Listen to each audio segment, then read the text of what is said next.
Hi, my art buddies. Let's do a skeleton together.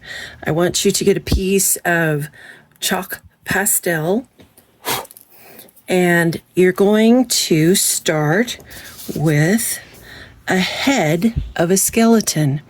Now, typically, artwork is done with 8 heads high for a skeleton. Typical human being is about 7.5 heads high. So you're going to start out with a circle. You can use chalk pastel, oil pastel, circle, and then you're going to do the jawline. Simple Simon.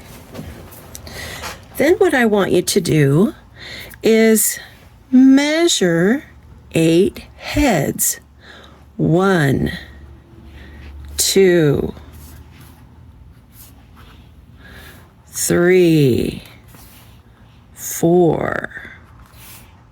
This is usually about your midpoint. Don't draw this line. 1, 2, 3, 4, 5, 6, 7, 8. This is how tall our skeleton is going to be. So what I would like you to do first is you're going to create the eye sockets right here.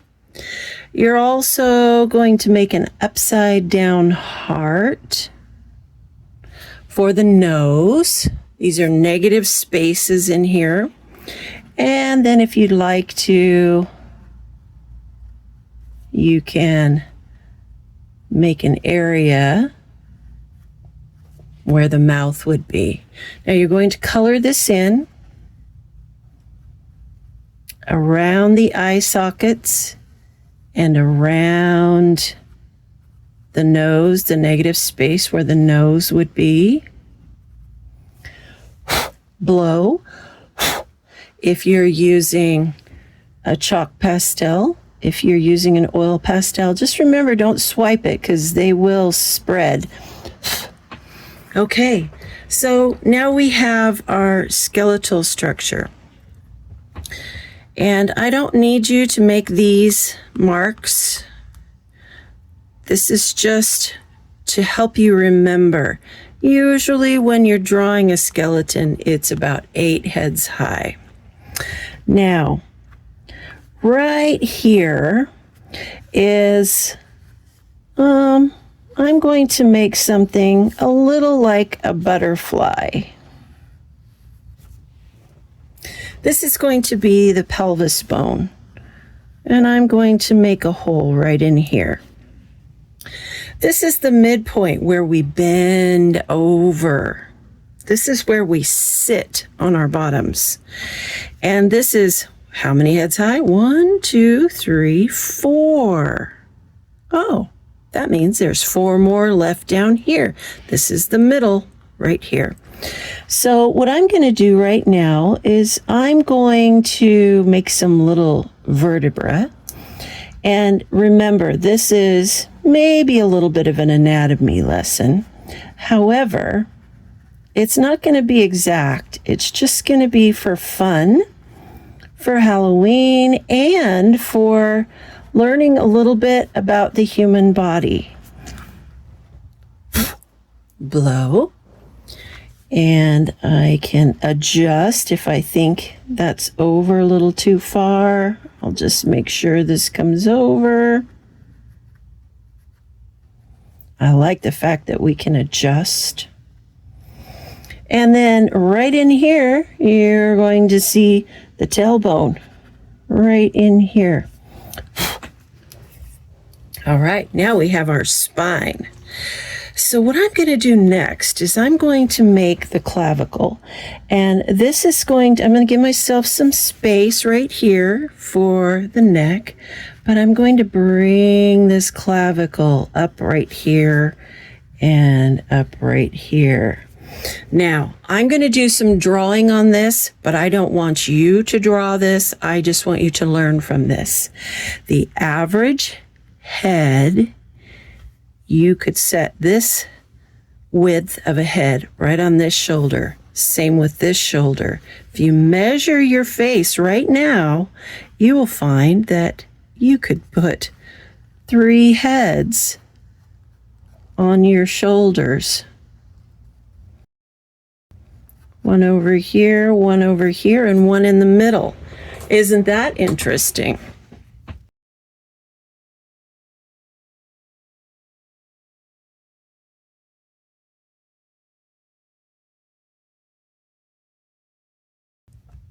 So when I was 5, I'll show you how I used to draw. I used to draw a head and a neck and the shoulders. And I was all scrunched in.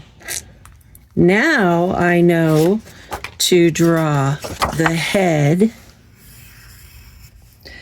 the neck, and the shoulders wider because I can fit another head. These are units of measurement. It's kind of helpful, isn't it? Okay, so now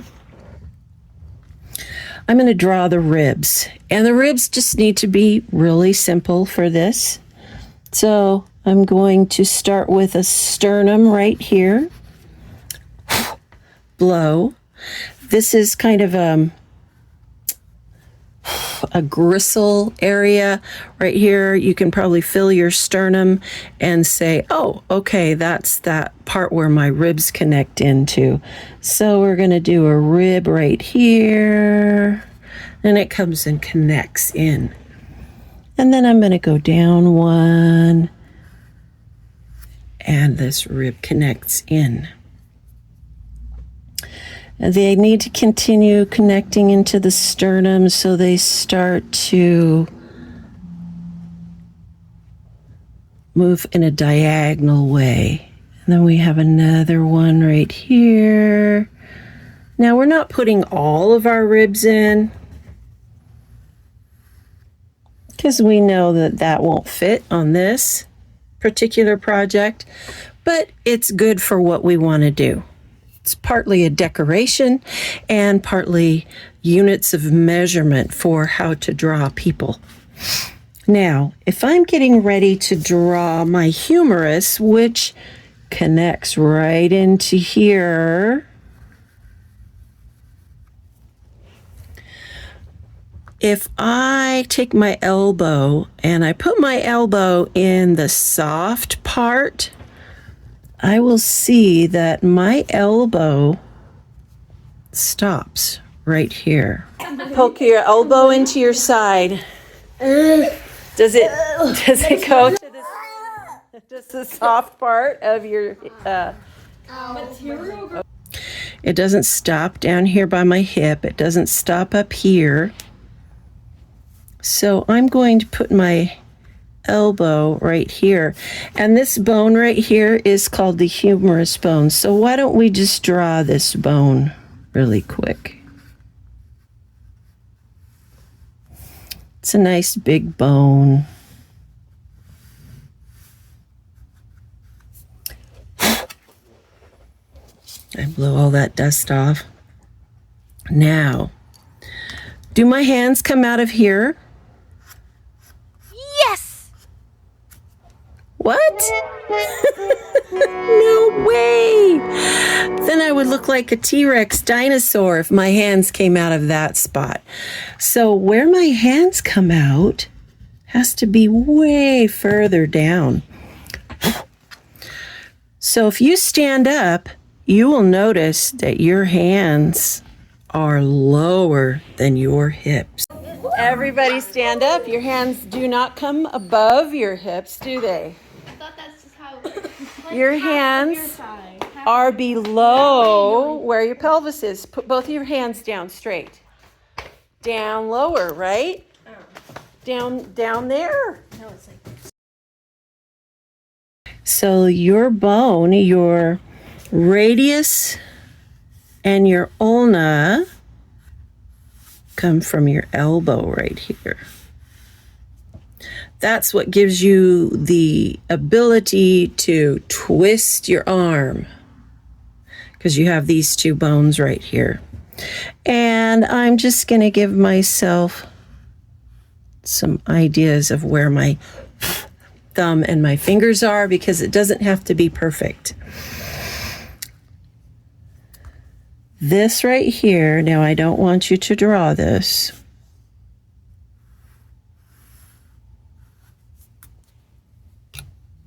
This and this are just about the same as far as measurement goes.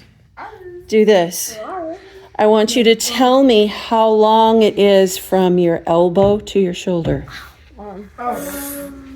Elbow to your shoulder. No. Is it the same distance as from your elbow to your hand? Yeah. A hand and a half. Okay.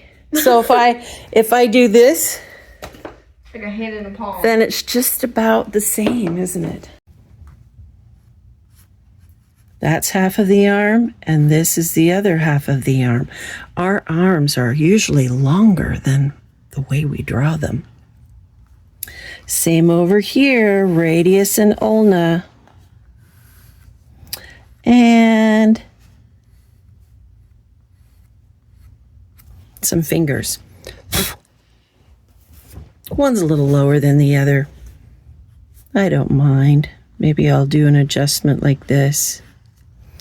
Okay, so next thing I'm going to do is I'm going to work on the legs. Now remember how we talked about that we could bend right here?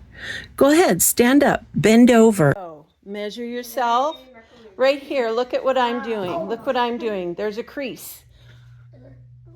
Bend over, right where the crease is.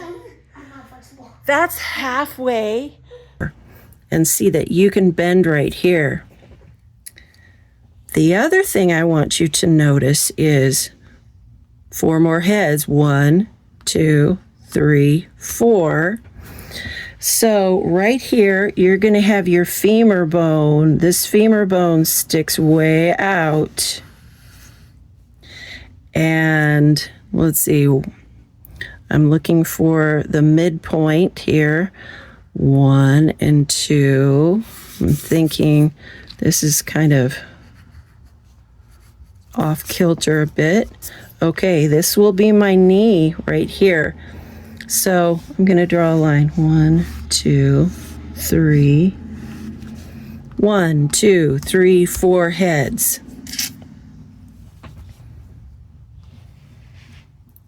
One head. 2 heads, 3 heads, and 4 heads. This is a unit of measurement. You don't have to put this on your paper. Here's my other 4. So my femur bone is pretty big. Comes out right here.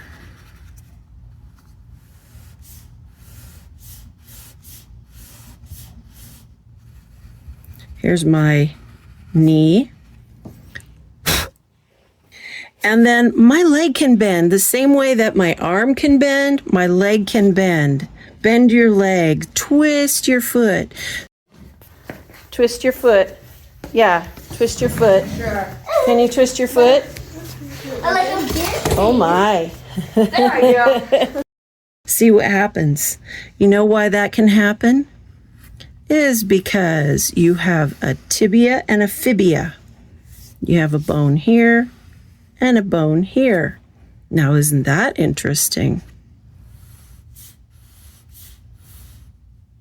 Tibia and fibia. Now, I'm going to just do my feet, and I'm going to make it really simple so we don't have to go into much detail. I'm just going to draw the foot bones out like this, the big toe and the little toes. Very simple. Now, should this be very big? No, I don't want your foot coming all the way out here. I want your foot to be the measurement of your head. Now, isn't that interesting? If I measure the head up here, and I come down here and I measure, that's usually the size of the feet. Is your foot almost as long as your face? I don't What do know. you think? And remember, when you're doing this with chalk, you can't do it perfectly. So just remember to kind of guess. So your feet are about the length of your head. Your hands, if you put this part of your hand right here where your chin is, and this part of your finger up kind of by where your forehead is, up by where your hairline starts, that's typically how long your hand is. So if I make little teeny short hands, that's not going to be quite the measurement. If I make really long hands, it's not going to be quite the measurement. So this is your middle point. This is 8 heads.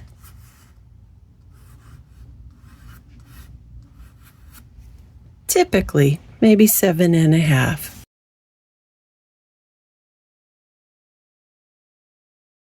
We have head right here, head right here. Don't forget those. Makes your shoulders wide enough. This matches this. And did you know that if you put your foot up and kick your butt, did you know that from here to here is half, and from here to here is half? Straight, is that the same distance? Your heel from your knee to your heel as from your hip to your knee? Like, Yes. like kicking. Yes. Like kicking. Like, let me see. Yeah, so your heel touches your butt, right? So this, from your hip to your knee, is about the same length as your knee to your heel. So you have some units of measurement now to help your skeleton be more realistic. 5, 6, 7, 8, Awesome. I think it's close enough. Okay. 10. Is it like this? Yeah, but you need more ribs, buddy. Come on, more ribs. It's done. He needs some ribs. It's done. Okay, awesome. Big bacon. Awesome. You're doing great. Okay, I'm going to do a little quiz. How many heads high? Oh, Okay, good. 8 heads high, right? Okay. Measure your skeletal structures. 1, 2, 1, 2, 3, 4, 5, 6, okay, 8 heads high. 8. Okay, awesome.